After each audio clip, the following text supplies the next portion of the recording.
ایک نہایت شاطر اور ماہر چور نے چوری کی خاطر مہنگا لباس زیب تن کر کے معزز اور محترم دکھائی دینے والے شیخ جیسا حلیہ بنایا اور صرافہ بازار میں سنار کی ایک دکان کے اندر چلا گیا۔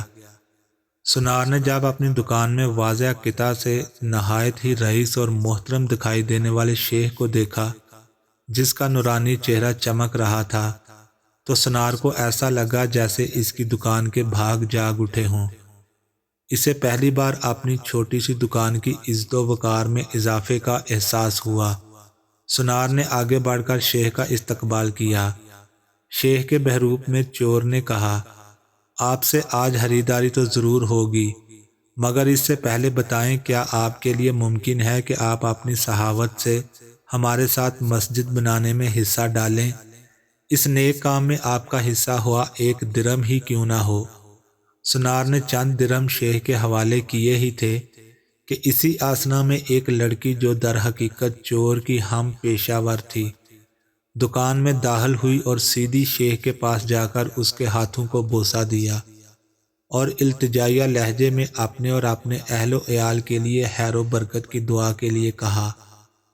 سنار نے جب یہ منظر دیکھا تو اس سے رہا نہ گیا اور معذرت خواہ لہجے میں کہنے لگا، اے محترم شیخ، لا علمی کی معافی چاہتا ہوں، مگر میں نے آپ کو پہچانا نہیں ہے۔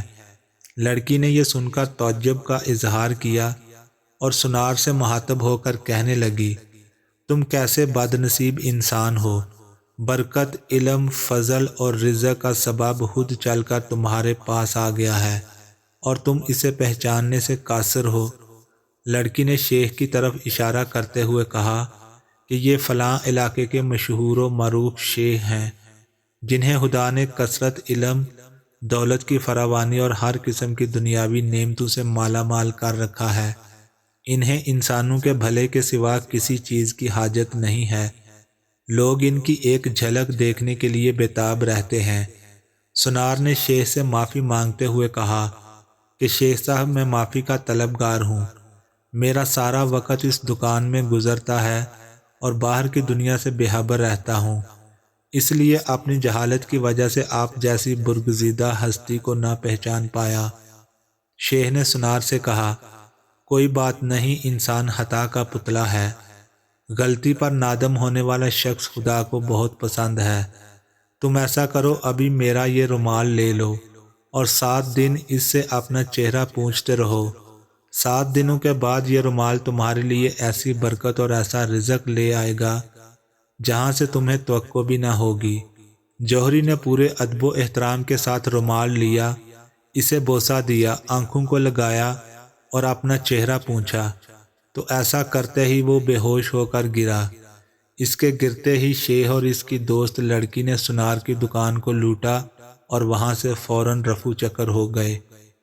اس واقعے کو جب 4 سال گزر گئے اور سنار رو دھو کر اپنا نقصان بھول چکا تھا، تو 4 سال کے بعد پولیس کی وردی میں ملبوس 2 اہلکار سنار کی دکان پر آئے۔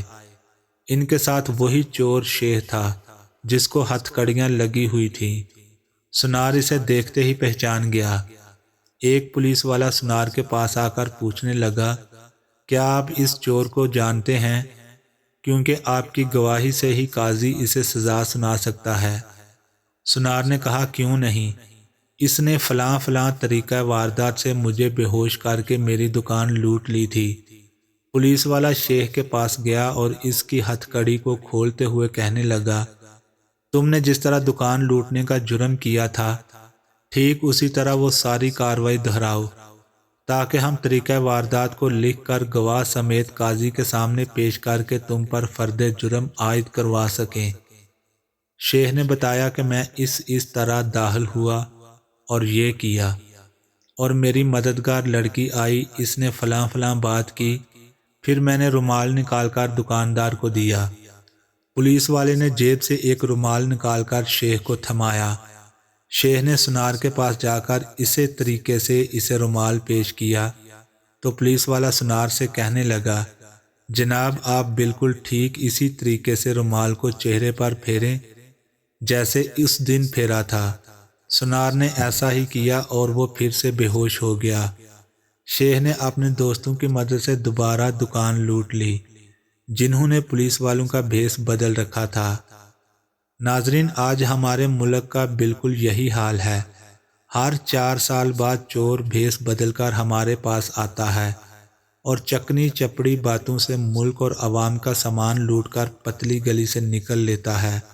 ہر دفعہ ایک نیا منظر، نیا لباس، نیا بہروپ، نئی شکل اور نیا حربہ، جس سے عوام دھوکہ کھا کر اعتبار کرتی ہے، اور آخرکار محافظوں سمیت نکلتا وہی چور ہے۔